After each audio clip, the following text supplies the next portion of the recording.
ZCZ running here, and we have Zach, and Cole. Next year, I'm going to be running at Florida State and Ohio State. I will be running at Walsh University. And this past year, we were 3-time state champions in cross country, indoor 4x8, and outdoor 4x8. So yeah, we're just going to give you some tips to improve your 5K time. So we started consistently training our junior year and going into our senior year, and we were able to make lots of improvements over the summer by just being consistent and building up consistent mileage. So if you're a sophomore or a freshman, even if you're a junior or senior, by being consistent your last couple of years, you're going to be able to make massive leaps and probably PR by a large amount.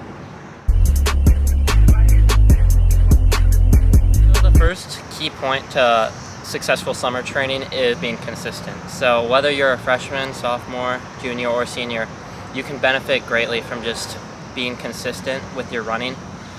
And just to add a little tip, for those harder days, especially earlier in the summer, you don't have to be a hero in any of the workouts. Because like if you go balls to the wall in all workouts, if you push the absolute limit in those harder days, it just increases the chances of injury, especially early on. And that just makes it much harder to be consistent. So on those harder days, just focus on getting a good solid effort in and then recovering well on those easy days. And by the end of the summer, you'll be healthy and you'll have a good base for the cross-country season. So kind of going off what Zach said, you can't really just go out the door every day and run 5 miles a day. That's not what I really mean by consistency. You need to have a plan for every single day, at least a week or two out.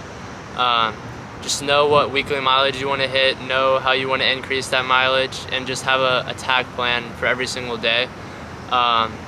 If you feel like your body needs a day off, then take that day off. But like Nick Simmons says, unless your body needs a day off, you don't necessarily have to take a day off. So yeah.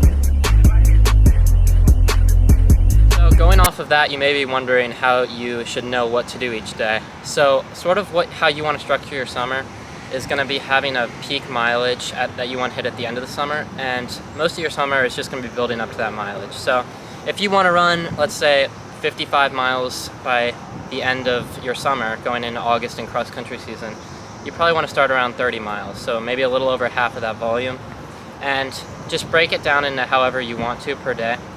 And once you start getting that consistent mileage in, then you can start thinking about adding in workouts.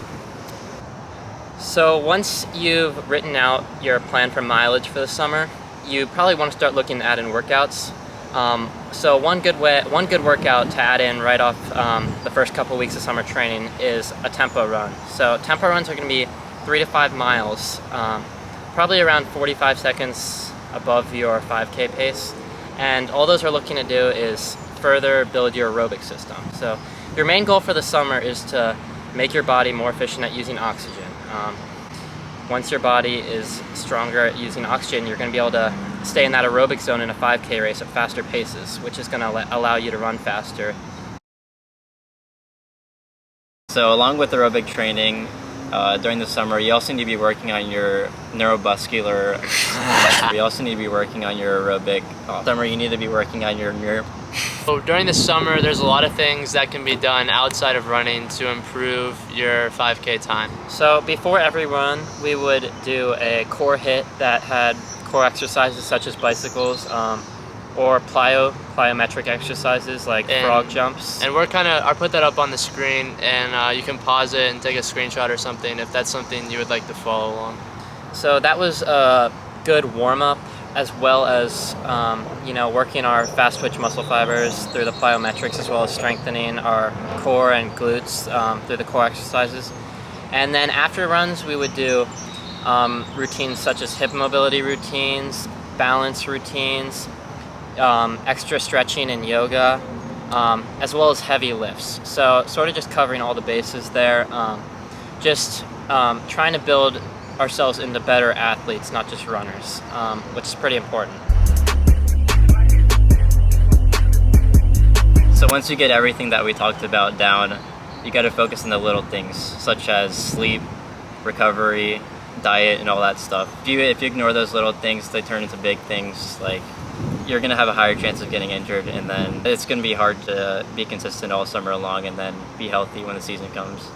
And don't forget, after every run, just stretch a little bit. It doesn't take too much of your time.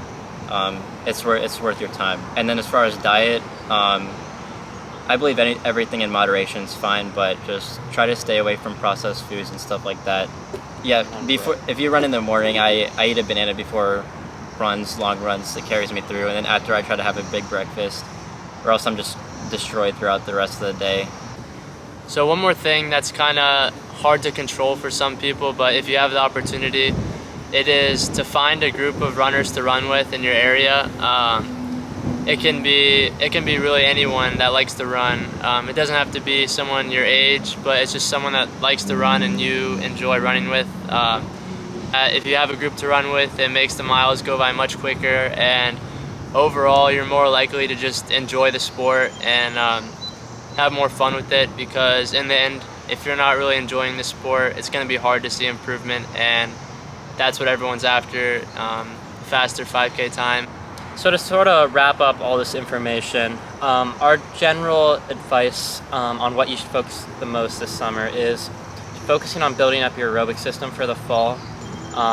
You're not going to be able to run a good 5K if you have an undeveloped aerobic system. So building up consistent mileage, implementing the tempo runs, as well as focusing on the general strength exercises and routines that we mentioned. With these, you're going to need to implement a lot more recovery and sleep and diet. But if you do all those things, stay injury-free, you're almost guaranteed to have a good season. So if you have any questions on any of this information, like any specifics that we did last summer, we'll try to include some specifics in this video. You can always DM us and ask us any questions you have, or comment on YouTube and we'll answer them. All right. Well, out.